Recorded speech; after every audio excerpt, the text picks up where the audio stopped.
Baiklah Bapak Ibu Saudara sekalian, saya dan teman-teman tim pelayanan di tempat ini menyampaikan kepada Bapak Ibu Saudara sekalian, Shalom bagi kita semua sidang jemaat GPT Lumajang dan Jatiroto, ataupun siapa sidang jemaat Tuhan, umat Tuhan yang mendengarkan ibadah live streaming ini. Kiranya rahmat kasih karunia damai sejahtera, pertolongan, perlindungan, anugerah Tuhan selalu melimpah dalam kehidupan kita, dan kiranya juga keluarga, pekerjaan, dan kesehatan Bapak Ibu Saudara senantiasa disertai dan dilindungi oleh Tuhan.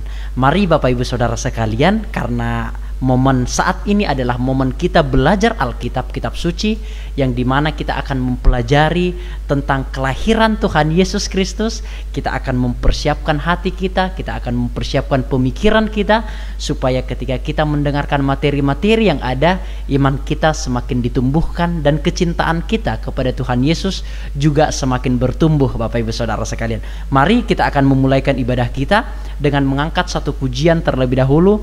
Natal di hatiku seperti palungan, layaklah hatiku menyambutmu Tuhan. Terima kasih Tuhan, kami datang hari ini.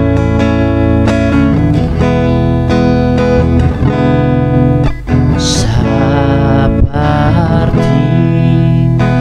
palungan, layakkanlah hatiku menyambutmu Tuhan. Seperti emas kemenyandanmu, biar hidupku berkenan padamu. Seperti palungan, layakkanlah hatiku menyambutmu Tuhan. Seperti emas kemenyandanmu, biar hidupku berkenan padamu. Sebab Natal tak akan berarti tanpa kasih-Mu. Lahir di hatiku hanya bersama-Mu, Yesus, ku rasakan selalu. Indahnya Natal di hatiku, sebab Natal tak akan berarti tanpa kasih-Mu. Lahir di hatiku hanya bersama-Mu, Yesus, ku rasakan selalu.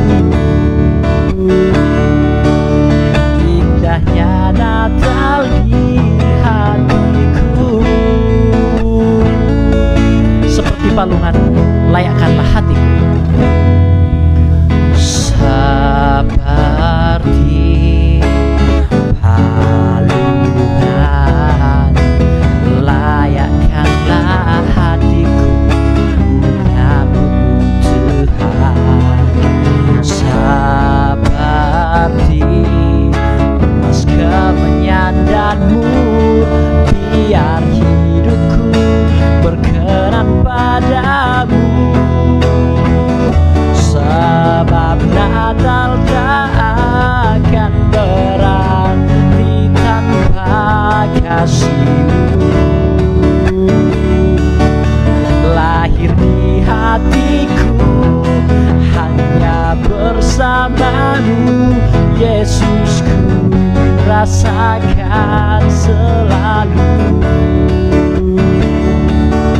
Indahnya Natal di hatiku,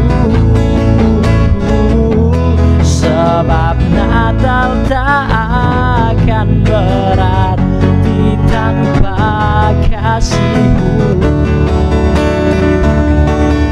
Lahir di hatiku hanya bersama-Mu, Yesus, ku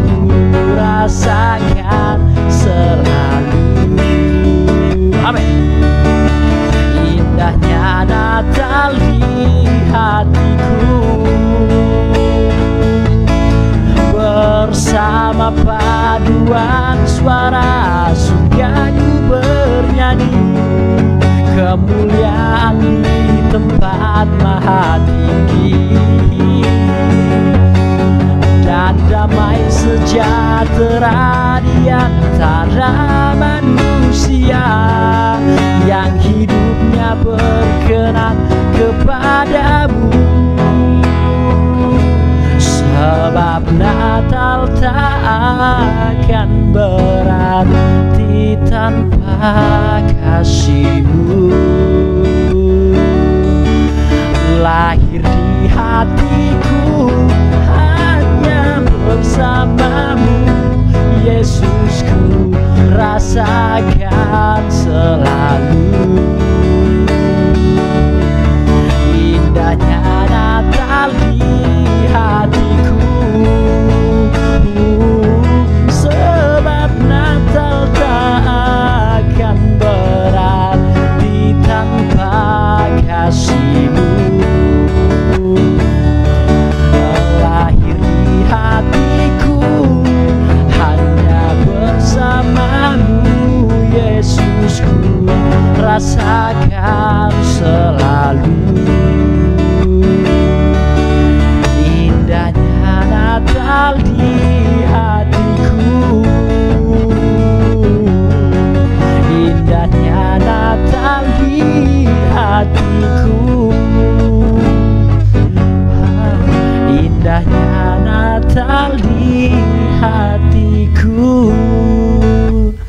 Mari Bapak Ibu Saudara sekalian, bahwa kelahiran Tuhan Yesus Kristus adalah hadiah Natal yang paling indah di dalam setiap kehidupan kita. Mari kita akan berdoa bersama-sama untuk mengawali ibadah kita.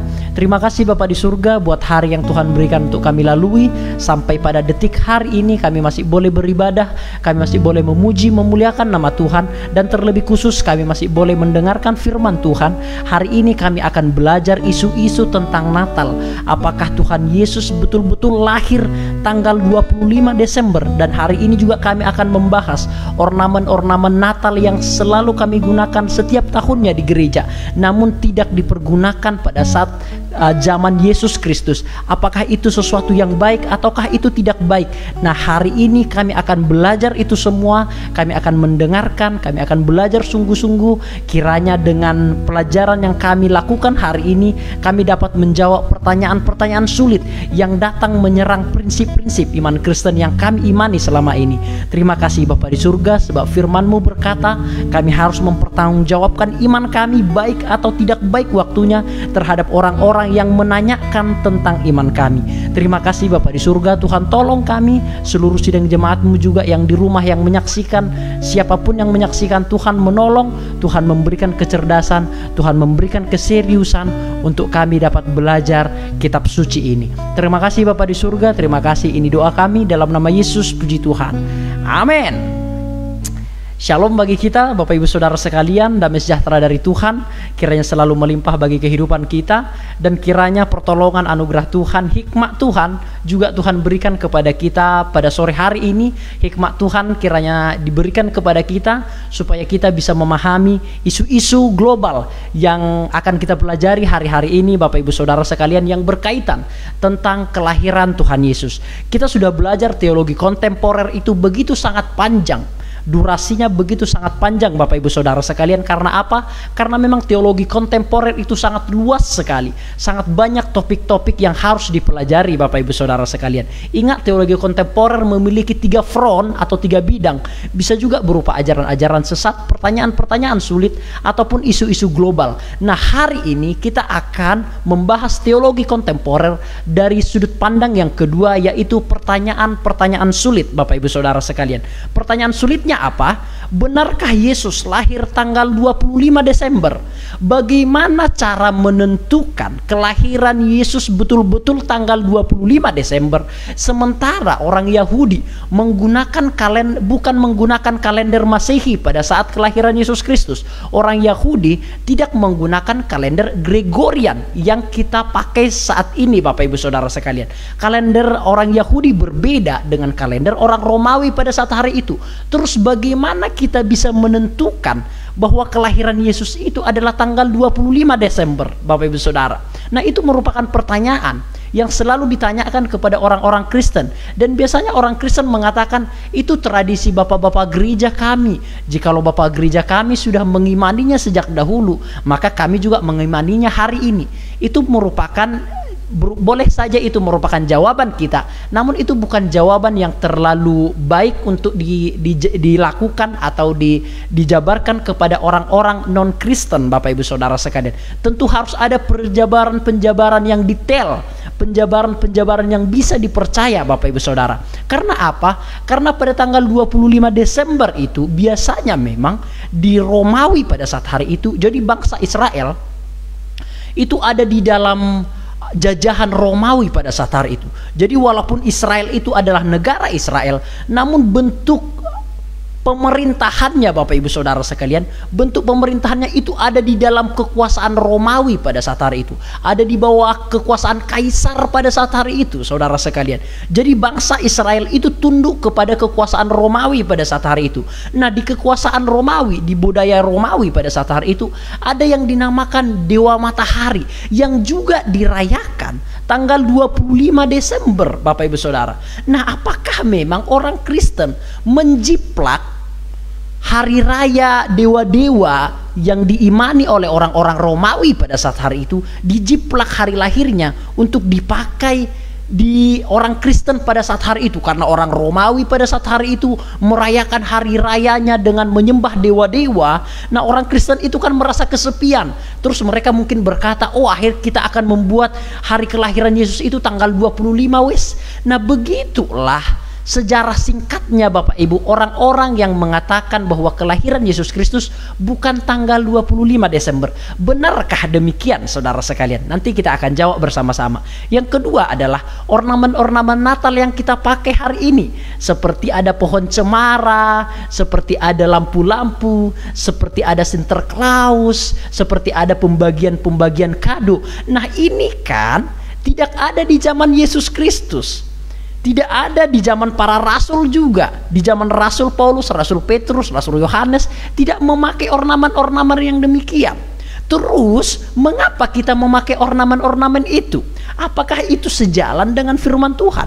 Jikalau rasul-rasul tidak memakai, terus mengapa kita memakai hal itu? Nah, itu kan biasanya dipertanyakan kepada kita. Kita tidak boleh diam, Bapak Ibu Saudara. Jikalau selama ini kita diam, hari ini kita tidak boleh diam, kita harus menjawab pertanyaan-pertanyaan itu. Mari kita akan masuk, Bapak Ibu Saudara sekalian, di dalam poin yang pertama, 25 Desember. Betulkah kelahiran Yesus Kristus ataukah kelahiran Dewa Matahari yang dipercayai oleh orang-orang Romawi pada saat hari itu? Nah, saudara sekalian, kita akan membaca Alkitab kita dari Lukas pasal yang kedua, ayat yang pertama sampai ayat yang ke-20. Bisa lihat di slide yang saya sediakan. Saya akan membacakan bagi kita semua. Memang teksnya begitu sangat panjang, namun harus kita baca semuanya supaya kita bisa nanti menentukan tanggal kelahiran Yesus Kristus melalui pembacaan kita, yaitu kelahiran Yesus Kristus yang tertulis dalam Lukas pasal yang kedua ini. Saya akan bacakan bagi kita semua. Pada waktu itu Kaisar Agustus mengeluarkan suatu perintah untuk menyuruh mendaftarkan semua orang di seluruh dunia. Inilah pendaftaran yang pertama kali diadakan sewaktu Kirenius menjadi wali negeri di Syria. Maka pergilah semua orang mendaftarkan diri masing-masing di kotanya sendiri. Demikian juga Yusuf pergi dari kota Nazaret di Galilea ke Yehuda, ke kota Daud yang bernama Betlehem, karena ia berasal dari keturunan dan dari keluarga dan keturunan Daud, supaya didaftarkan bersama-sama dengan Maria, tunangannya yang sedang mengandung. Ketika mereka di situ, tibalah waktunya bagi Maria untuk bersalin, dan ia melahirkan seorang anak laki-laki, anaknya yang sulung, lalu dibungkusnya dengan lampin dan dibaringkannya di dalam palungan, karena tidak ada tempat bagi mereka di rumah penginapan. Next. Di daerah itu ada gembala-gembala yang tinggal di padang menjaga kawanan ternak mereka pada waktu malam. Tiba-tiba berdirilah seorang malaikat Tuhan di dekat mereka, dan kemuliaan Tuhan bersinar meliputi mereka, dan mereka sangat ketakutan. Lalu kata malaikat itu kepada mereka, "Jangan takut, sebab sesungguhnya aku memberitahukan kepadamu kesukaan besar untuk seluruh bangsa. hari ini telah lahir bagimu juru selamat, yaitu Kristus Tuhan di kota Daud. Dan inilah tandanya bagimu, kamu akan menjumpai seorang bayi dibungkus dengan lampin dan terbaring dalam palungan. Dan tiba-tiba tampaklah bersama-sama dengan malaikat itu sejumlah besar bala tentara surga yang memuji Allah, katanya, kemuliaan bagi Allah di tempat yang maha tinggi, dan damai sejahtera di bumi di antara manusia yang berkenan kepadanya. Nah, Bapak Ibu Saudara sekalian, begitulah singkatnya cerita tentang kelahiran Yesus. Nah, Bapak Ibu Saudara, dari pembacaan singkat kita itu, kita nanti bisa akan menentukan kelahiran Yesus Kristus itu betul-betul tanggal 25 Desember kah? Atau memang tidak tanggal 25 Desember? Di antara orang-orang Kristen di seluruh dunia, saudara sekalian, ada berbeda pendapat. Ada yang mengiyakan bahwa memang kelahiran Tuhan Yesus itu tanggal 25 Desember. Namun ada memang yang tidak mempercayai kelahiran Tuhan Yesus itu tanggal 25 Desember, Bapak Ibu Saudara sekalian. Dan ini dianut oleh seluruh orang Kristen yang ada di dunia. Ini merupakan polemik yang tidak terpecahkan, Bapak Ibu Saudara sekalian. Berbeda-beda, Bapak Ibu Saudara sekalian, berbeda-beda. Ini bahkan para pendeta yang senior pun berbeda-beda cara menanggapinya, saudara sekalian. Pendeta Budi Asali berkata bahwa tidak tanggal 25 Desember.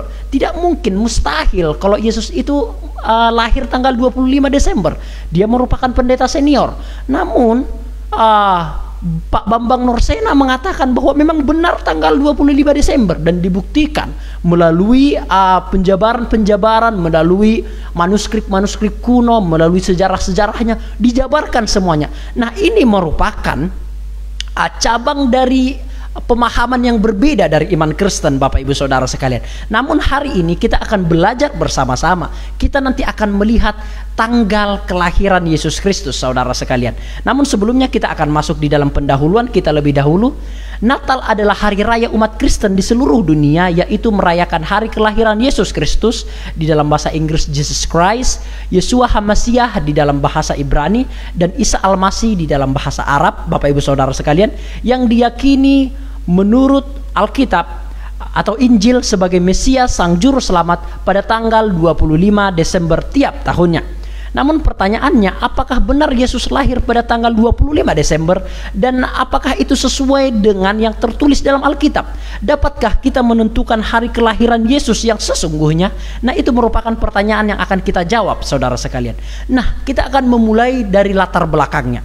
Yang pertama adalah ada seorang ibu-ibu, saudara sekalian, ini selalu aktif di apologetika Kristen Islam.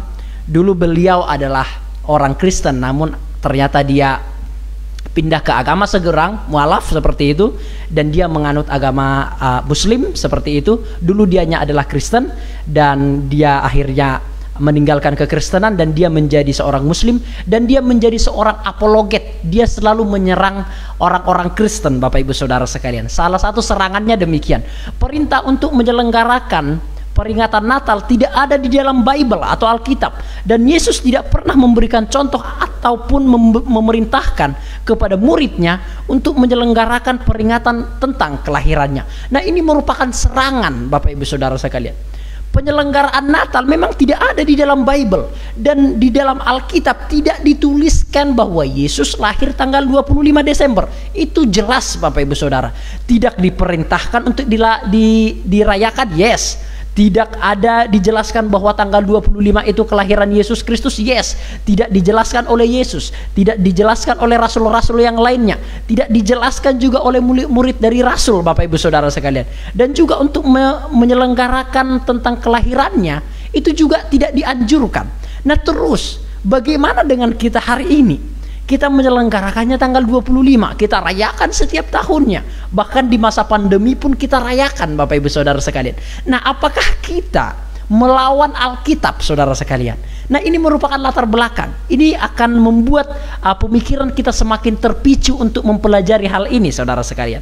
Yang kedua, Bapak Ibu, tertulis di dalam karena ini PA, kita memang harus mengcompare, membandingkan semuanya, karena ini merupakan, yang saya sampaikan ini merupakan serangan-serangan yang datang menyerang prinsip iman Kristen kita, Bapak Ibu Saudara sekalian. Jadi kita hanya ingin memberikan argumentasi supaya orang-orang yang menyerang kita dapat terpenuhi kebutuhan kognitifnya, supaya mereka juga bisa sadar akan pertanyaan-pertanyaan yang dipaparkan atau yang diperuntukkan kepada kita, supaya mereka memberikan jawaban. Bapak Ibu Saudara sekalian, ini beberapa sanggahan orang-orang non-Kristen Bapak Ibu Saudara sekalian untuk mengatakan bahwa Yesus bukan lahir pada tanggal 25 Desember. Begini Bapak Ibu Saudara sekalian translate-nya, maka rasa sakit akan melahirkan anak, memaksa ia, Maryam seperti itu, bersandar pada pangkal pohon kurma. Ia berkata, aduhai, alangkah baiknya aku mati sebelum ini dan aku menjadi sesuatu yang tidak berarti lagi dilupakan. Maka Jibril menyerukannya dari tempat yang rendah, janganlah kamu bersedih hati, sesungguhnya Tuhanmu telah menjadikan anak sungai di bawahmu untuk minum. Dan digoyanglah pangkal pohon kurma itu ke arahmu, niscaya pohon itu akan menggugurkan buah kurma yang masak kepadamu. Maksudnya seperti ini saudara.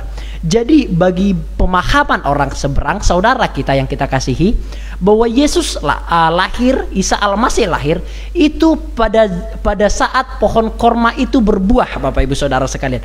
Nah, pohon korma itu berbuah bukan pada bulan Desember menurut tradisinya Bapak Ibu Saudara sekalian. Namun sebelum bulan Desember itu baru pohon korma itu tumbuh saudara sekalian, atau berbuah. Bulan Desember itu pohon korma itu tidak berbuah. Nah, itulah sanggahan mereka untuk mengatakan bahwa 25 Desember itu bukanlah kelahiran Yesus Kristus, karena bulan Desember nggak ada pohon korma itu tumbuh, nggak ada pohon korma itu bisa berbuah. Namun berbuah musim panennya pohon korma yaitu kira-kira Juli sampai November Bapak Ibu Saudara sekalian. Nah, itulah alasan sanggahan-sanggahan mereka. Nah, bagaimana kita akan menjawab saudara sekalian? Nanti kita akan jawab bersama-sama. Nah, ada beberapa juga Bapak Ibu Saudara tentang latar belakang masalah yang mempertanyakan tentang kelahiran Yesus Kristus tanggal 25 Desember. Salah satu situs menuliskan tanggal 25 Desember adalah saat Natalis Solis Invicti, atau kelahiran dewa matahari yang tak terkalahkan, yang dirayakan oleh orang-orang Romawi dalam bentuk festival Saturnalia tahun 300 Masehi seperti itu. Konstantinus Agung atau putra Flavius Varius Konstantinopel dan Helena merubah kekaisaran Romawi menjadi percaya Kristus, tetapi festival Saturnalia setiap tanggal 25 Desember dilestarikan dalam bentuk perayaan Natal. Jadi seperti ini Bapak Ibu Saudara sekalian, pada saat kekaisaran Romawi itu merayakan hari tanggal 25 Desember itu sebagai hari merayakan dewa matahari. Ada patung-patung pada saat hari itu Bapak Ibu Saudara sekalian. Ada banyak patung-patung yang disembah pada saat hari itu. Seperti contoh, salah satu nama dewa matahari adalah dewa Apollo, dewa Saturnus, dewa Pluto. Ada banyak dewa Merkurius. Jadi mereka menyembah patung pada saat hari itu. Dan memang menurut sejarah itu tidak terbantahkan. Menurut sejarah memang dirayakan tanggal 25 Desember. Nah, jadi menurut pemahaman ini, karena orang-orang Romawi menyelenggarakan ibadah perayaan itu dengan sukacita, dengan meriah, memuja ilah-ilahnya, memuja dewa-dewanya mereka yang banyak itu. Nah, maka orang Kristen itu merasa kecil hati. Loh, mereka ini merayakan dewa-dewa matahari. Loh, kita ya apa sih? Kira-kira bahasa sederhananya begitu. Karena ada orang-orang Kristen pada saat hari itu, bukan hanya orang-orang Romawi, bukan hanya ada orang-orang Yahudi di tempat itu, di Israel pada saat hari itu. Sudah tersebar Injil kemana-mana Bapak Ibu Saudara sekalian. Sudah disebarkan oleh para rasul, sehingga banyak orang Kristen. Karena sudah tahun 300 pada saat hari itu, sudah banyak orang-orang Kristen pada saat hari itu. Sudah ada 7 jemaat pada saat hari itu, yaitu jemaat Efesus, jemaat Kolose, ada juga jemaat Pergamus, dan seterusnya Bapak Ibu Saudara sekalian.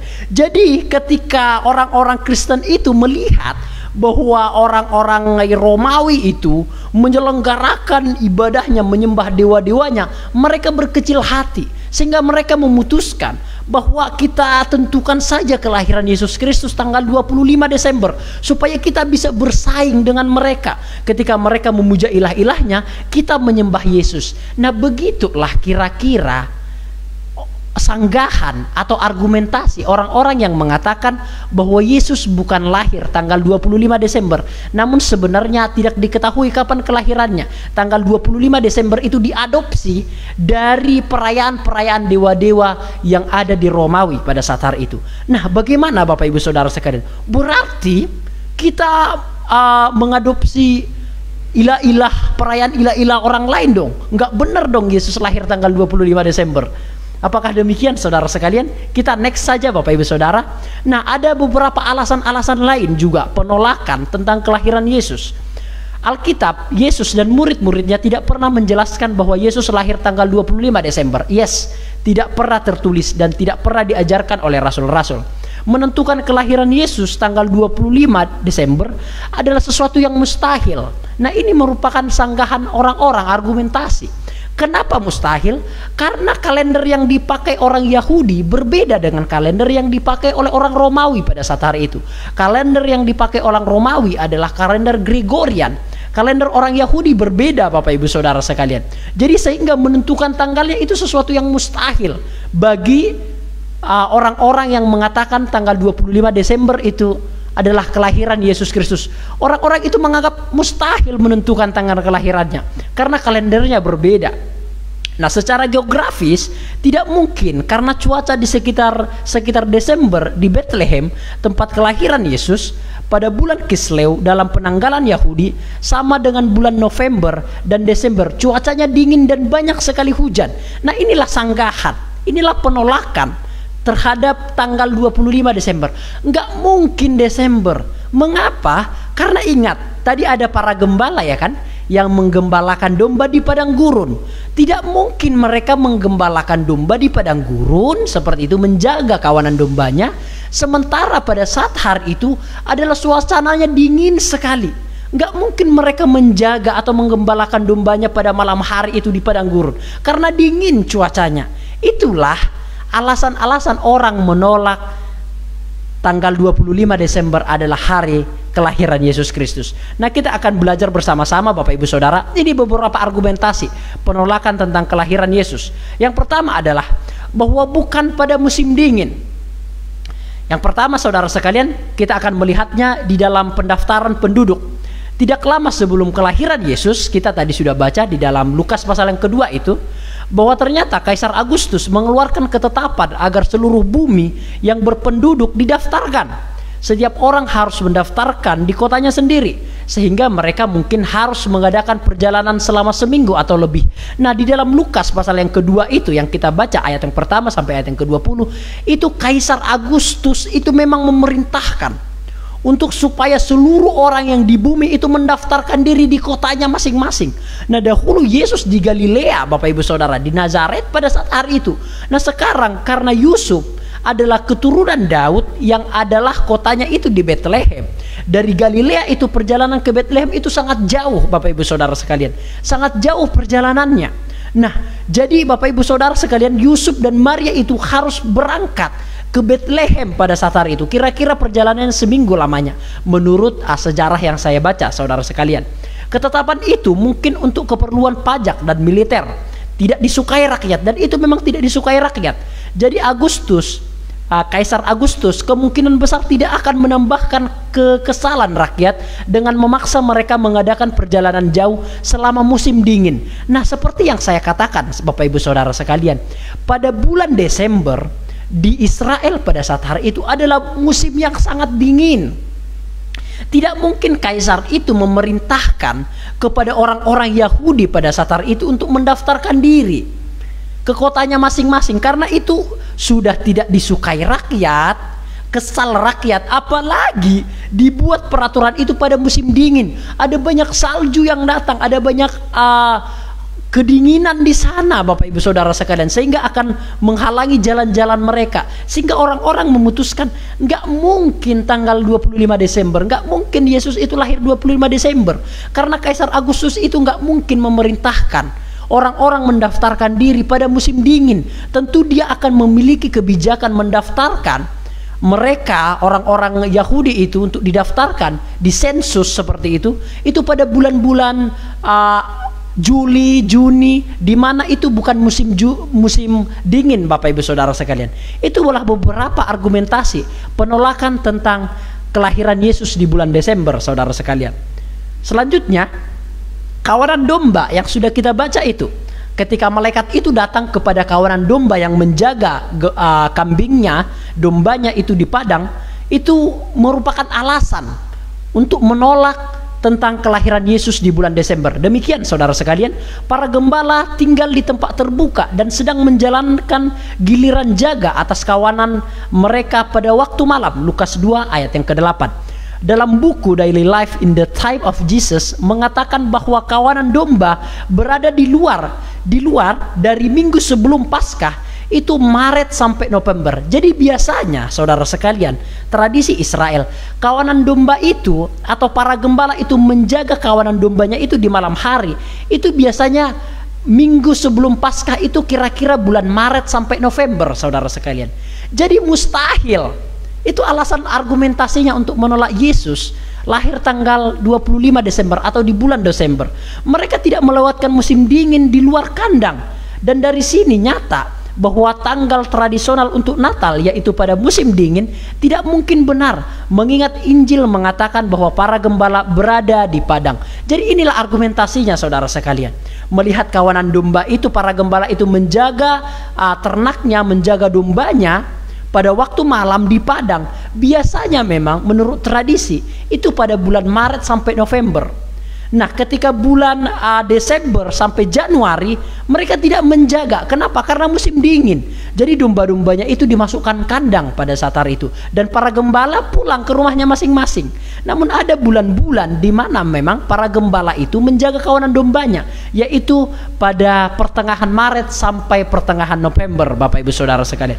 Itulah beberapa argumentasi penolakan kelahiran Yesus tanggal 25 Desember, saudara sekalian. Nah, terus bagaimana? Terus jikalau bukan Desember, tanggal berapa dong? Kan ini argumentasinya. Kita tanyakan kepada mereka yang menolak kelahiran Yesus tanggal 25 Desember. Yes, argumentasinya masuk akal, yes. Adanya sensus penduduk, nggak mungkin sensus penduduk itu dibuat di musim dingin. Yes, oke, argumentasinya bagus. Adanya kawanan domba, nggak mungkin para gembala itu menjaga kawanan dombanya di musim dingin, dan itu para gembala itu menjaganya di padang musim dingin pada saat hari itu. Yes, argumentasinya bagus. Namun kita tanya, terus tanggal berapa?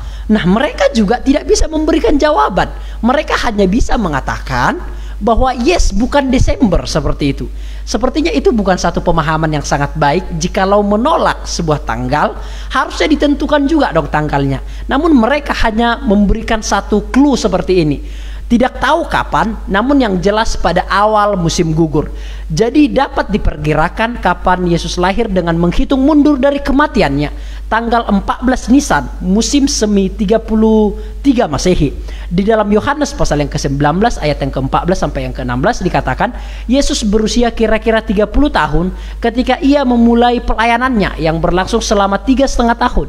Jadi ia lahir di awal musim gugur tahun 2 sebelum Masehi. Jadi mereka tidak bisa memang menentukan tanggal kelahiran Yesus. Bahkan bulannya juga mereka tidak bisa menentukan, Bapak Ibu Saudara sekalian. Mereka mungkin mengatakan tanggal 14 Nisan musim semi 33 Masehi, oke lah. Namun tidak bisa ditentukan, Bapak Ibu Saudara, tanggal kelahirannya, Bapak Ibu Saudara sekalian. Nah, jadi mereka hanya bisa memperhitungkan tanggal 2 sebelum Masehi, karena dihitung dari kematian Yesus Kristus. Yesus memang melayani pada usia 30 tahun. Dan Yesus melayani 3,5 tahun. Jadi mereka menghitungnya dari kematian Yesus Kristus, Bapak Ibu Saudara sekalian. Mereka mengatakan tanggal 2 sebelum Masehi. Mungkin mereka memberikan penanggalan 14 Nisan musim semi 33 Masehi, Bapak Ibu Saudara sekalian. Nah, namun kita akan melihat, saudara sekalian, lalu mengapa 25 Desember dijadikan sebagai hari Natal? Terus mengapa dijadikan sebagai hari Natal? Seperti yang saya katakan, saudara, di dalam beberapa buku ensiklopedia dan buku-buku sejarah Kristen juga mengatakan ini sebuah tamparan keras sebenarnya. Hampir semua buku-buku sejarah Kristen yang ditulis oleh orang-orang di Eropa, seperti penerbit Momentum, seperti penerbit-penerbit bagian-bagian Eropa atau penulis-penulis orang-orang Inggris seperti itu, hampir semua mengatakan bahwa Yesus bukan lahir tanggal 25 Desember. Bahkan buku-buku teologi seperti ensiklopedia, baik itu dari Britannica atau Amerika, semua mereka mengatakan bahwa Yesus tidak lahir tanggal 25 Desember. Mereka malah mengatakan demikian, bahwa para bapak gereja kemungkinan memilih tanggal itu agar bertetapan dengan perayaan kafir Romawi yang memperingati hari lahirnya dewa matahari yang tak tertaklukkan itu. Jadi betul-betul diperingati dewa matahari pada saat hari itu 25 Desember. Dan itu betul-betul meriah Bapak Ibu Saudara sekalian. Karena tak tertaklukkan kemeriahan itu, sehingga orang-orang Kristen itu merasa kecil hati, berusaha untuk mengubah momen itu, berusaha untuk mengubah suasana itu, sehingga mereka menentukan kelahiran Yesus tanggal 25 Desember.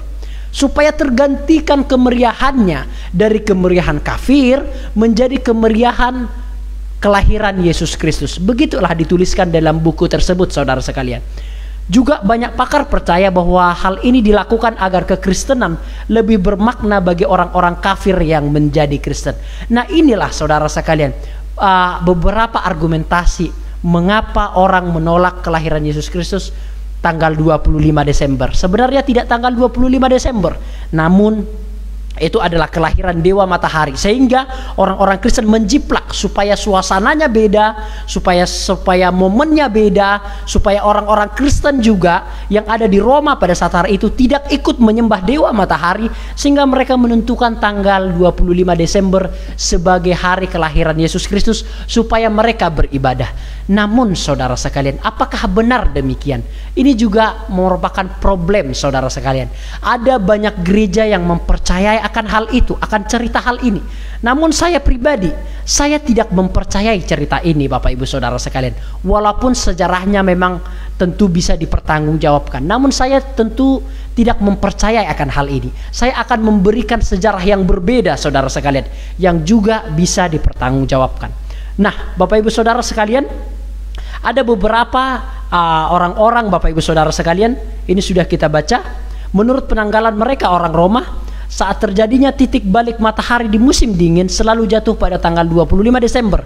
Dan itulah hari di mana penduduk Roma setelah menjadi Kristen lantas merayakannya sebagai hari kemenangan Yahweh atau Tuhan yang terlahir kembali ke dunia sebagai Mesias dalam diri Yesus. Namun ketika penduduk Roma secara perlahan-lahan menjadi pengikut Yesus melalui pemberitaan Rasul Paulus dan murid-murid lain yang menginjili wilayah kerajaan Roma, mereka orang Roma tidak mudah melepaskan tradisi lama dan hari-hari raya paganisme, atau paganisme itu yang dimaksudkan hari-hari raya dewa matahari pada saat hari itu, mereka begitu saja. Sehingga maksudnya seperti ini, karena Roma itu sudah diinjili oleh Rasul Paulus, rasul-rasul yang lain, Rasul Petrus dan seterusnya, sehingga mereka yang dahulunya sudah mengadopsi hari-hari perayaan pagan itu, dewa matahari itu, supaya mereka terlepas, sehingga ditentukanlah hari raya tanggal 25, supaya orang Kristen itu yang sudah mendapatkan berita Injil itu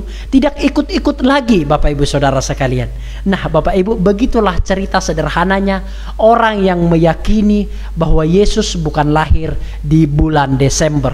Namun saya akan membuktikan Bapak Ibu Saudara bahwa Yesus betul-betul lahir tanggal 25 Desember saudara sekalian. Begini argumentasi yang saya berikan, yang juga sejarahnya bisa dipertanggungjawabkan. Argumentasi penerimaan kelahiran Yesus pada tanggal 25 Desember. Nah, hal ini kita akan baca di dalam Alkitab itu sendiri saudara sekalian. Di dalam Lukas pasal yang pertama ayat yang ke-26 dikatakan, dalam bulan yang ke-6 Allah menyuruh malaikat Gabriel pergi ke sebuah kota di Galilea bernama Nazaret kepada seorang perawan yang bertunangan dengan seorang bernama Yusuf dari keluarga Daud. Nama perawan itu Maria. Kita tahu bahwa Maria sebelum melahirkan Yesus Kristus sudah datang terlebih dahulu malaikat Gabriel kepadanya dengan mengatakan cerita sederhananya seperti ini. Waktu Maria itu sedang ada di rumah, malaikat Gabriel itu datang kepada Maria dengan mengatakan bahwa engkau akan mengandung, engkau akan melahirkan seorang anak, dan engkau akan menamai dia Yesus, Sang Mesias, Juru Selamat orang Israel pada saat hari itu.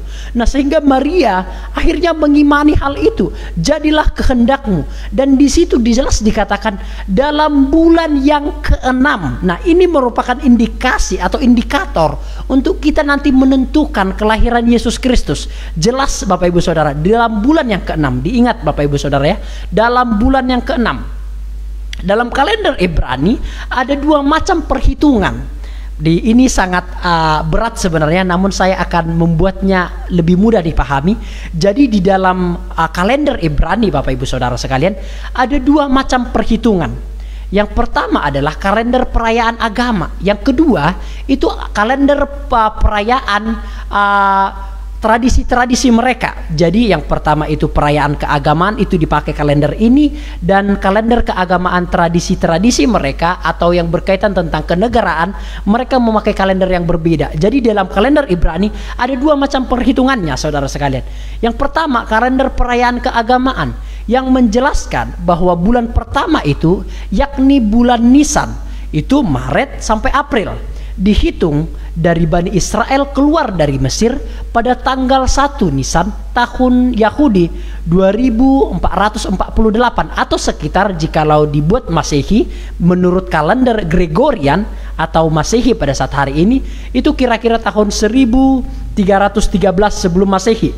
2 minggu sebelum bangsa Israel keluar dari tanah Mesir atau Exodus menurut kitab Keluaran. Demikian berfirmanlah Tuhan kepada Musa dan Harun di tanah Mesir, bulan inilah akan menjadi bulan permulaan segala bulan bagimu, itu akan menjadi bulan pertama bagimu tiap-tiap tahun. Jadi dalam kalender yang pertama, yaitu kalender perayaan keagamaan, bulan pertama itu adalah bulan Nisan Bapak Ibu Saudara. Bulan Nisan ini dimulai dari Maret sampai April. Saya akan menunjukkan beberapa bulan-bulan dari orang Yahudi. Diingat Bapak Ibu Saudara, jadi bulan pertama itu adalah bulan Nisan, itu Maret sampai April, tahun bulan pertama. Bulan kedua itu adalah bulan Iyar, itu April sampai Mei Bapak Ibu Saudara sekalian. Dan juga tahun-tahun yang selanjutnya ada bulan pertama, bulan kedua, bulan ketiga, sampai ada bulan yang ke-12 Bapak Ibu Saudara sekalian. Bisa dilihat ada bulan pertama Maret sampai April, ada bulan kedua April sampai Mei, dan seterusnya. Ada Sivan, ada Tasmus, Juli, Agustus, ada poin-poinnya Bapak Ibu Saudara sekalian. Jadi ada 1, 2, 3, 4, 5, 6, 7, 8, 9, 10, 11, dan 12. Jadi ada 12 bulan pada saat hari itu Bapak Ibu Saudara sekalian. Ada 12 bulan pada saat hari itu. Nah, inilah kalender orang Yahudi yang dipakai Bapak Ibu Saudara, yaitu kalender perayaan keagamaan. Namun ada yang kedua yang dipakai, yaitu penghitungan yang kedua adalah kalender sipil. Kalender sipil itu berkaitan dengan pemerintahan pada saat hari itu. Nah, bulan pertama itu bukan dimulai dari bulan Nisan seperti yang kita pelajari yang di awal-awal, bahwa bulan pertama itu adalah bulan Nisan. Nah, ternyata jikalau menurut kalender yang kedua, kalender sipil orang Yahudi, bulan yang pertama itu malah disebut bulan Tisri atau sering disebut dengan bulan Etanim Bapak Ibu Saudara sekalian. Agama dan umat Yahudi merayakan tahun baru mereka pada bulan Tisrei.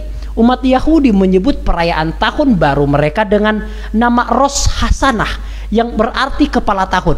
Nah, mengapa berbeda Bapak Ibu Saudara? Memang begitulah orang Yahudi. Ada dua perbedaan mereka. Kalender untuk keagamaan dipakai adalah kalender keagamaan. Nah, namun kalender untuk sipil itu dinamakan kalender Anno Mundi, yang berkaitan dengan catatan-catatan sipil atau juga yang berkaitan dengan pemerintah pada saat hari itu. Mengapa demikian? Karena demikianlah yang ditentukan oleh orang Yahudi, disebut dengan Roh Hasanah. Ini digunakan oleh umat Yahudi untuk memperingati penciptaan dunia. Jadi mereka memulai bulan pertama itu ketika Adam diciptakan Bapak Ibu Saudara sekalian. Jika memakai kalender Gregorian, Kalender Gregorian itu adalah kalender Masehi yang sekarang juga kita pakai Bapak Ibu Saudara sekalian. Tahun baru Yahudi ini yang tadi Rosh Hashanah itu yang di bulan pelan-pelan di bulan Tisri itu Bapak Ibu Saudara sekalian. Ingat ya, di bulan Tisri itu atau Etanim itu kita kira-kira bulan pertama itu dimulai dari September sampai Oktober. Nah ini kalender yang kedua, bukan kalender yang pertama. Ingat saudara, kalender yang pertama berkaitan dengan keagamaan. Bulan pertama itu adalah bulan Nisan yang dimulai dari Maret Bapak Ibu Saudara ya, dari mulai Maret sampai April. Namun kalender yang kedua Anno Mundi itu bulan pertama itu adalah bulan Tisri atau bulan Etanim, yaitu dimulai dari September sampai Oktober. Jadi beda Bapak Ibu Saudara sekalian. Jikalau kalender keagamaan bulan pertama itu adalah bulan Nisan yang dimulai Maret sampai April, namun kalender yang kedua yang berkaitan tentang catatan-catatan pemerintahan, berkaitan dengan pemerintahan, bulan pertama itu dimulai dengan bulan Tisri atau bulan Etanim, kira-kira dimulai dari bulan September. Kira-kira dipahami Bapak Ibu Saudara ya. Nah, kita akan memulai. Jikalau memakai kalender Gregorian yang ada di orang Romawi pada saat hari itu, karena orang Israel juga ada di dalam kekuasaan Romawi, kalender Gregorian atau kalender Masehi yang juga kita pakai hari ini adalah tahun 2021 Masehi. Hari ini kita memakai kalender Masehi atau kalender Gregorian Bapak Ibu Saudara sekalian. Jikalau memakai kalender Gregorian, kalender Masehi, tahun baru Yahudi yang tadi Rosh Hashanah yang dimulai dengan September sampai Oktober itu, yang memakai kalender yang kedua yaitu kalender tentang catatan sipil itu, kalender pemerintahan itu dirayakan pada bulan September. Kita sudah melihat tadi, orang Yahudi menganggap kalender mereka dimulai dari tanggal kelahiran Adam. Jadi kalender mereka jikalau berkaitan dengan pemerintahan, mereka memulaikannya dengan dimulainya dari kelahiran Adam atau tanggal kelahiran Adam. Mereka memutuskannya demikian. Umat Yahudi menggunakan kalender Anno Mundi yang memulai perhitungan tahun sejak 3760 sebelum Masehi, tahun penciptaan. Jadi mereka menurut sampai tahun kelahiran Adam itu dirunut mereka Bapak Ibu Saudara sekalian dengan kalender mereka sendiri, dan ditentukan, mereka bisa menentukannya dengan tradisi mereka sendiri. Ditentukan bahwa ternyata bulan pertama itu adalah bulan Rosh Hashanah atau juga sering disebut dengan bulan Etanim atau bulan Tisri Bapak Ibu, sebagai bulan pertama tahun penciptaan. Sehingga Bapak Ibu Saudara, sehingga bulan ke-6 dalam kalender sipil Ibrani adalah bulan Adar, kira-kira jatuh pada bulan Maret. Jadi malaikat Gabriel datang kepada Maria pada hari ke-25 bulan Maret yang paralel dengan minggu kedua dalam bulan Adar. Seperti ini, mungkin Bapak Ibu akan bingung, saya akan mengulanginya dari sini. Ingat Bapak Ibu Saudara sekalian, ingat ya, ada tulisannya yang tulisan merah, ada Tisri. Nah, jikalau dipakai untuk pemerintahan, untuk sipil, bulan pertama itu adalah bulan Tisri. Namun jikalau dipergunakan untuk keagamaan, bulan pertama itu adalah bulan Nisan yang di awal. Diingat Bapak Ibu Saudara ya. Nah, yang dimaksudkan oleh Lukas ketika menulis tentang kelahiran Yesus itu, dia tidak menggunakan kalender keagamaan. Dia menggunakan kalender yang berkaitan dengan sipil. Karena apa? Karena Lukas itu mengirimkan suratnya itu kepada Theophilus. Theophilus itu adalah seorang gubernur pada saat hari itu, seorang pemimpin, sehingga ia harus menggunakan catatan-catatan atau penanggalan-penanggalan yang bisa dimengerti oleh orang yang bukan Yahudi Bapak Ibu Saudara sekalian, oleh orang yang bukan Yahudi pada saat hari itu, yaitu Theophilus, seorang pemimpin pada saat hari itu. Jadi Lukas mempergunakan penanggalan sipil atau menggunakan penanggalan di bagian pemerintahan yang dimulai dari bulan pertama, yaitu bulan Tisri atau bulan Etanim Bapak Ibu Saudara sekalian, yang juga mereka sebut sebagai Rosh Hashanah. Jadi Bapak Ibu Saudara sekalian, jadi bulan pertama itu adalah bulan Tisri. Ingat ya, bulan kedua itu berarti bulan Kesvan, yang ketiga itu berarti bulan Kislev, yang keempat itu berarti bulan Tevet, yang kelima itu berarti bulan Sevet, Yang keenam itu berarti bulan Adar. Jadi bisa dilihat dari konteksnya ini Bapak Ibu Saudara sekalian. Jadi diurut. Nah, berarti Bapak Ibu Saudara sekalian, jikalau kita melihat yang tadi, sehingga bulan keenam kalender sipil Ibrani yang tadi adalah bulan Adar, kira-kira jatuh pada bulan Maret Bapak Ibu Saudara. Jadi malaikat Gabriel datang kepada Maria pada hari ke-25 bulan Maret yang paralel dengan minggu kedua dalam bulan Adar. Jadi ketika malaikat Gabriel itu datang dalam bulan ke-6, jikalau memakai kalender sipil yang dimaksudkan oleh Lukas, berarti bulan ke-6 itu adalah bulan Adar. Jadi malaikat Gabriel itu datang kepada Maria pada bulan Adar Bapak Ibu Saudara sekalian, kira-kira Maret, untuk memberitahukan bahwa Maria akan melahirkan. Itu kira-kira bulan Maret saudara sekalian. Berarti pada bulan Adar kalender Ibrani atau bulan Maret kalender Masehi, pada saat itulah perawan Maria mulai mengandung bayi Yesus setelah menerima kabar gembira dari Allah melalui malaikat Gabriel di sebuah kota di Galilea bernama Nazaret. Jikalau Maria mengandung normal selama 9 bulan, ingat ya, dari Maret, maka bayi Yesus akan lahir pada bulan Desember hari ke-25. Jadi bisa ditentukan Bapak Ibu Saudara. Jadi karena malaikat Gabriel itu datang pada bulan Maret, jikalau biasanya orang itu melahirkan 9 bulan, tinggal dihitung saja. Maret, Mei, Juni, Juli, Agustus, September, Oktober, November, Desember Bapak Ibu Saudara saya. 9 bulan, benarlah 9 bulan Maria mengandung. Jadi betul-betul akhirnya kita bisa menentukan bahwa kelahiran Yesus itu tanggal 25 Desember. Memang penempatan tanggal ini belum cocok, hanya bulannya saja. Jikalau melihat dari bulan ke-6 itu, jikalau memang Yesus lahir tanggal 25 Desember Bapak Ibu Saudara dalam bulan ke-6, jikalau tadi nubuatannya itu dalam bulan ke-6, malaikat Gabriel itu datang, ada orang-orang nanti akan berkata, itu kan nggak semua orang bro 9 bulan, ada yang 9 bulan berapa hari, no problem. Yang penting kita bisa menentukan bulannya pasti bulan Desember. Terus tanggalnya gimana? Yes, bulan Desember kan sudah bisa kita pastikan.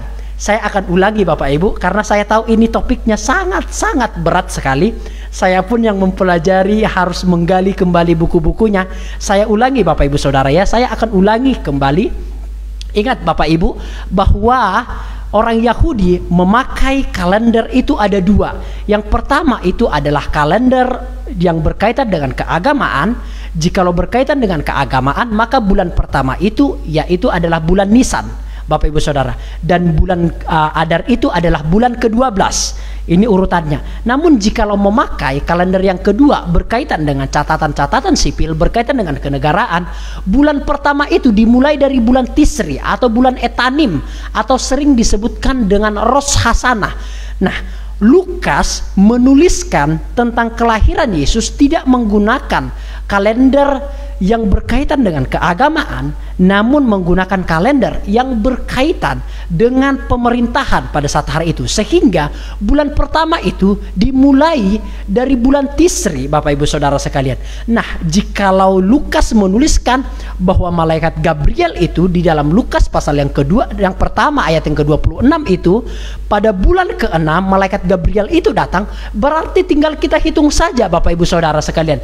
Jikalau bulan Tisri itu adalah bulan pertama, maka bulan kedua itu adalah bulan Kevan, bulan ketiga itu Kislev, bulan keempat itu Teves dan Sefet, bulan kelima, sehingga bulan keenam itu adalah bulan bulan Adar Bapak Ibu Saudara sekalian, yaitu Februari sampai Maret. Nah, jikalau kita sudah menentukan kedatangan malaikat Gabriel itu kepada Maria itu bulan Maret, sekarang kita tinggal akan menentukan saja Bapak Ibu Saudara sekalian.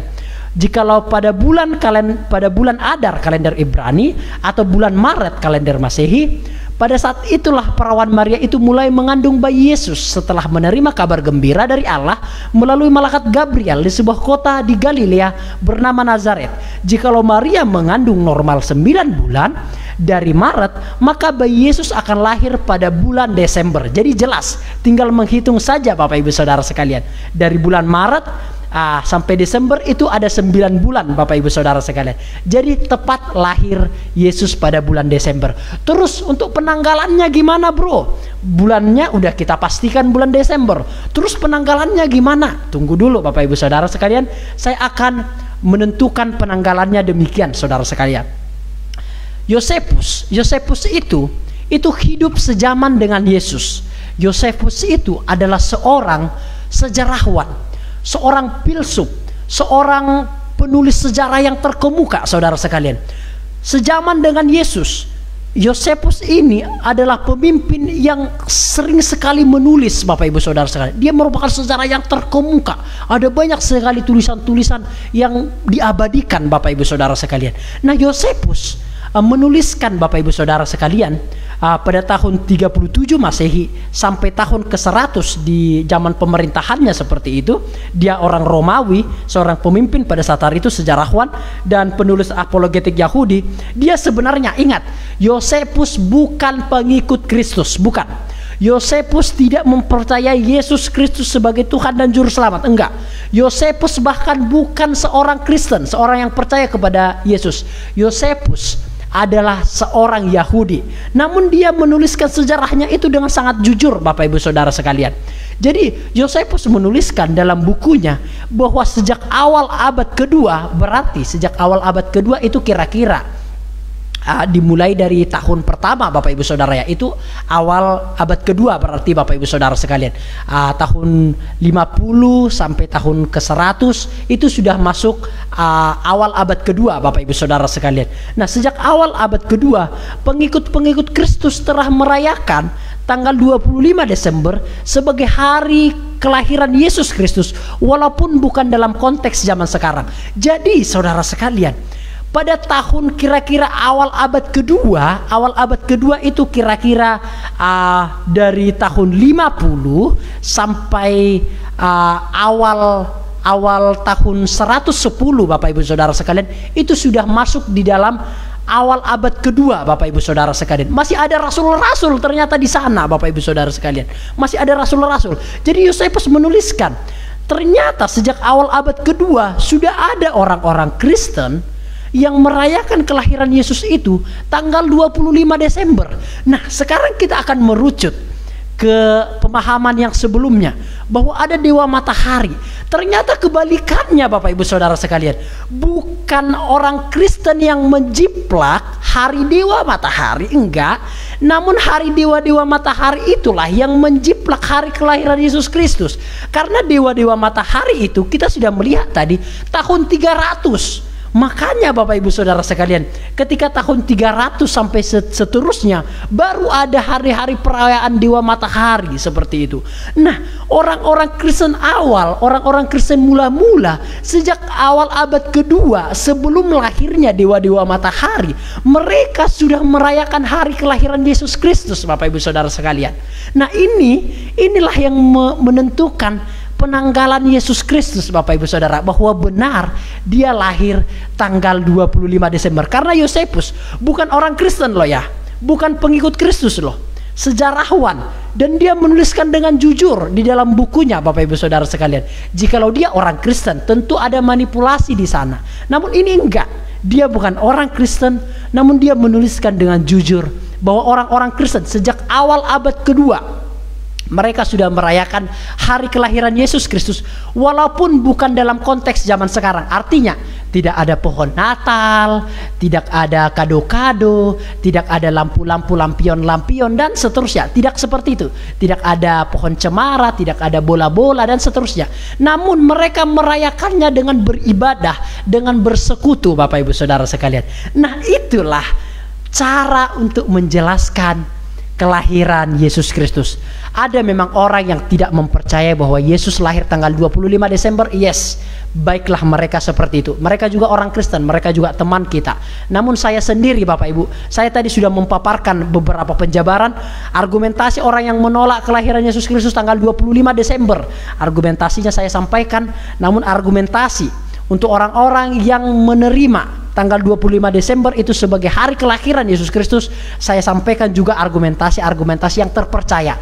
Bagi saya Bapak Ibu Saudara, saya mempercayai bahwa kelahiran Yesus adalah tanggal 25 Desember. Bukan orang Kristen yang menjiplak hari lahirnya dewa-dewa matahari, no. Namun orang-orang Romawi lah yang menjiplak hari kelahiran Yesus Kristus, karena mereka iri. Orang Kristen berkembang pada abad ketiga itu sangat berkembang pesat. Mereka iri sehingga mereka memutuskan hari dewa-dewa matahari itu lahir pada bulan Desember tanggal 25 untuk menghasut orang-orang non-Yahudi yang beragama Kristen masuk kepada perayaan-perayaan negara mereka, Bapak Ibu Saudara sekalian, masuk kepada perayaan-perayaan ilah-ilah mereka supaya orang-orang Kristen masuk. Demikianlah faktanya Bapak Ibu. Jadi bukan orang Kristen yang menjiplak hari raya dewa-dewa matahari itu, namun sebaliknya orang-orang Romawi lah yang menjiplak hari kelahiran Yesus Kristus untuk mempengaruhi orang-orang Yahudi. Saya mempercayai bahwa Yesus Kristus lahir di bulan Desember menurut sejarah-sejarah yang sudah kita baca. Sekarang bagian yang terakhir saudara sekalian. Terus mengapa ada pohon-pohon Natal, bro? Mengapa ada pohon-pohon Natal? Dulu kan orang-orang tidak ada merayakan pohon Natal, bagi-bagi kado dan lain sebagainya. Ada juga Sinterklas dan lain sebagainya. Terus kenapa kita mengadopsi hal itu? Saya akan jelaskan Bapak Ibu Saudara. Orang-orang Eropa menggunakan ranting-ranting untuk menghiasi rumah mereka selama titik balik matahari musim dingin. Karena itu membuat mereka memikirkan musim semi yang akan datang. Jadi mereka memang di orang-orang Eropa pada saat hari itu, Bapak Ibu Saudara sekalian, sering memang memajang pohon-pohon ranting-ranting untuk ditaruh di rumahnya supaya apa? Supaya mereka mengingat musim dingin itu, Bapak Ibu Saudara sekalian. Karena di bulan Desember itu akan menjadi titik balik menjadi musim semi, sehingga supaya mereka mengingat bulan yang dingin itu, maka mereka membuat pohon Natal untuk mengingat musim dingin itu, Bapak Ibu Saudara sekalian. Begitulah sejarah singkatnya di bagian Eropa. Nanti akan merunut ke bagian-bagian Asia, ke bagian Indonesia, bagian Asia, Bapak Ibu Saudara sekalian. Nah, bangsa Romawi awalnya menggunakan pepohonan untuk menghiasi kuil-kuil mereka di festival Saturnalia, sementara orang Mesir kuno menggunakan pohon palem hijau sebagai bagian dari pemujaan mereka terhadap dewa Ra. Nah, ini juga bagi orang Romawi ternyata memang pada saat zaman tahun 300 Masehi itu, zaman Konstantinopel pada saat hari itu, memang orang-orang Romawi menggunakan pohon-pohon, Bapak Ibu Saudara sekalian, untuk menghiasi kuil-kuil mereka. Dewa-dewa mereka dihiasi supaya indah begitu saja. Nah, namun ketika masuk di dalam agama Kristen, Bapak Ibu Saudara, gagasan membawa pohon cemara ke dalam rumah melambangkan kesuburan dan kehidupan baru dalam kegelapan musim dingin. Pohon Natal adalah simbol harapan yang selalu dipajang untuk menyambut kelahiran Yesus. Memang saya akui, Bapak Ibu Saudara, saya akui menurut sejarah, pohon Natal itu, memasukkan pohon Natal itu memang dulu adalah dipergunakan untuk menyembah atau untuk dipergunakan kepada ilah-ilah lain. Itu sejarah memang yang tak terbantahkan. Memang orang-orang Romawi mempergunakan pohon-pohon cemara itu, pohon-pohon lain itu, supaya menghiasi kuil-kuil berhala-berhala mereka. Yes, memang itu fakta sejarah. Dan itu memang kita adopsi karena orang-orang Kristen juga ada di dalam kuasaan Romawi pada saat hari itu. Memang yes, namun Bapak Ibu Saudara sekalian, prinsipnya berbeda. Orang-orang yang tidak percaya mempergunakan pohon Natal itu untuk menyembah ilah-ilah yang lain.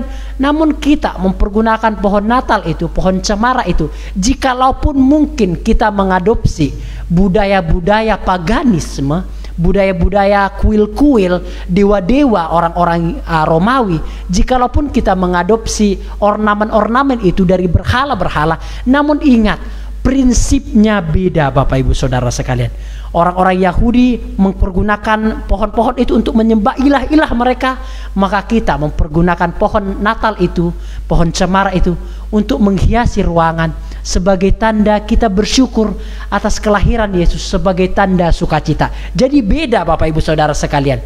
Mungkin bentuknya sama, namun prinsipnya berbeda Bapak Ibu Saudara sekalian. Mungkin berbicara tentang pohon itu sama, namun prinsipnya berbeda Bapak Ibu Saudara sekalian. Bapak Ibu tahu nggak kenapa pohon Natal ini berbentuk segitiga Bapak Ibu? Pohon-pohon di yang pergunakan untuk kuil-kuil tidak bentuk segitiga seperti ini Bapak Ibu, namun meruncuk seperti ini, melebar ke atas. Namun kenapa pohon kita berbentuk segitiga Bapak Ibu Saudara sekalian? Itu melambangkan bahwa Allah Tritunggal Bapak Ibu Saudara sekalian.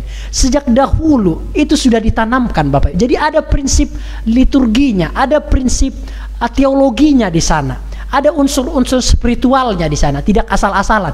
Segitiga Bapak Ibu Saudara, Bapa, Putra dan Roh Kudus Bapak Ibu Saudara sekalian. Jadi memang yes mungkin mengadopsi, namun prinsipnya atau isinya berbeda Bapak Ibu Saudara. Yang kedua sebagai yang terakhir, terus Sinterklas itu gimana? Dulu nggak ada Sinterklas bro. Terus kenapa ada sekarang Sinterklas? Apakah itu sesuatu yang salah? Tidak Bapak Ibu Saudara sekalian. Sinterklas umumnya dipersonalisasikan sebagai pria gemuk, pria yang berjanggut putih, berkacamata dan seterusnya. Nah, Sinterklas atau Santa Claus merupakan seorang biarawan bernama Este Nicholas pada saat itu. Namanya sebenarnya Este Nicholas, yang lahir di Myra, Turki sekitar tahun 2800 Masehi. Jadi abad ketiga Bapak Ibu Saudara sekalian. Santo Nicholas memberikan semua kekayaan warisannya dan melakukan perjalanan ke pedesaan, membantu orang miskin dan sakit, serta dikenal sebagai pelindung anak-anak dan pelaut. Jadi Bapak Ibu Saudara, awal-awal Sinterklas itu atau Santa Claus ini dipakai Bapak Ibu karena ada dulu seorang biarawan sangat-sangat mencintai orang-orang, anak-anak kecil, sangat-sangat peduli terhadap orang-orang yang sakit, sangat-sangat peduli terhadap orang yang miskin.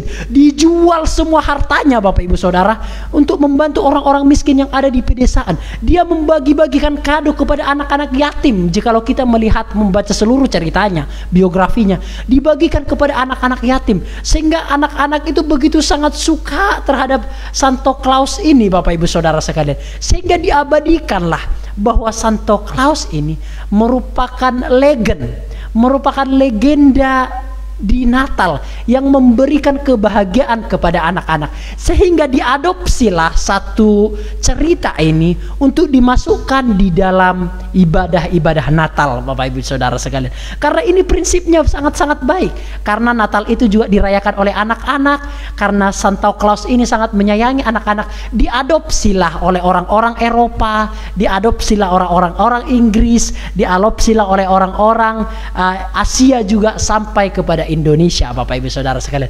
Jadi itu bukan sesuatu yang salah Bapak Ibu Saudara sekalian. Yang baik kita adopsi, yang tidak baik tidak kita adopsi. Nah, begitulah Bapak Ibu Saudara sekalian penjelasan tentang kelahiran Yesus Kristus. Memang topiknya sangat berat. Jikalau Bapak Ibu masih bingung, ulangi kembali penjabaran-penjabaran yang saya sampaikan. Pelan-pelan didengarkan, nanti Bapak Ibu akan semakin mengerti. Tuhan Yesus kiranya menyertai kita dan Roh Kudus memberikan pemahaman yang baik kepada kita. Selamat Natal bagi kita semua Bapak Ibu Saudara. Tuhan Yesus memberkati kita semua. Amin. Demikian firman Tuhan. Kita akan nyanyikan pujian ini karena pujian itu sangat indah, juga berkaitan tentang Natal. Seperti palungan, layaklah hatiku menyambutmu Tuhan.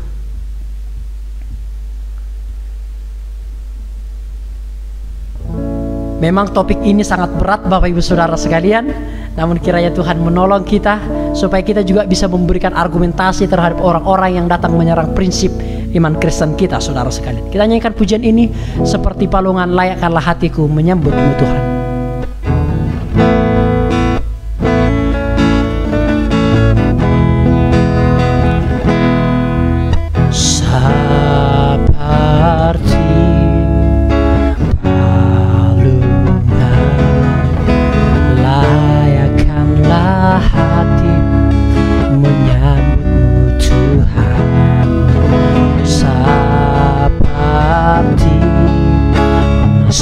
Menyandarmu, biar hidupku berkenan padamu.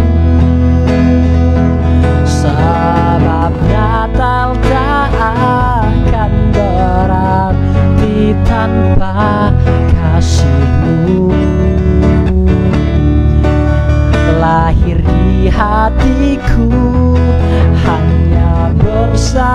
bersamamu, Yesusku, rasakan selalu. Indahnya Natal di hatiku, oh, oh. Bersama paduan suara surgaku bernyanyi, kemuliaan di tempat maha tinggi, dan damai sejahtera di antara manusia yang hidupnya berkenan kepadamu. Sebab Natal tak akan berarti tanpa kasih-Mu. Lahir di hatiku hanya bersamamu, Yesusku, rasakan selalu. Indahnya Natal di hatiku. Mari kita berdoa bersama-sama Bapak Ibu Saudara sekalian. Kita akan berdoa bagi C. Ernawati yang sakit pada saat hari ini, masih dalam proses pemulihan. Kita akan berdoa bersama-sama, kiranya Tuhan memulihkan, kiranya Tuhan menyembuhkan. Kita berdoa bersama-sama Bapak Ibu Saudara. Terima kasih Tuhan, kami sudah belajar hari ini. Topiknya memang begitu sangat berat, begitu sangat dalam, namun kiranya Tuhan menolong sidang jemaat-Mu siapapun yang mendengarkannya, dan kiranya jikalau sidang jemaat Tuhan belum mengerti, Roh Kudus memberikan pemahaman, Roh Kudus memampukan, dan kiranya juga sidang jemaat boleh mengulang kembali video ini supaya mereka semakin memahami bahwa Yesus Kristus, Allah yang kami sembah, benar-benar lahir tanggal 25 Desember, yang kami sembah, yang kami puja dan kami rayakan bahwa kelahirannya adalah hadiah terindah dalam kehidupan kami.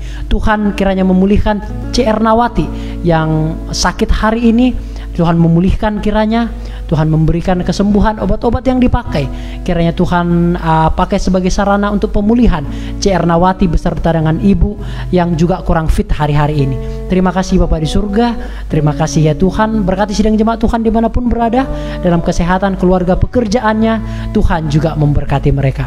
Di dalam nama Tuhan Yesus ini doa kami, puji Tuhan, amin. Shalom bagi kita semua, Tuhan Yesus memberkati kita, amin.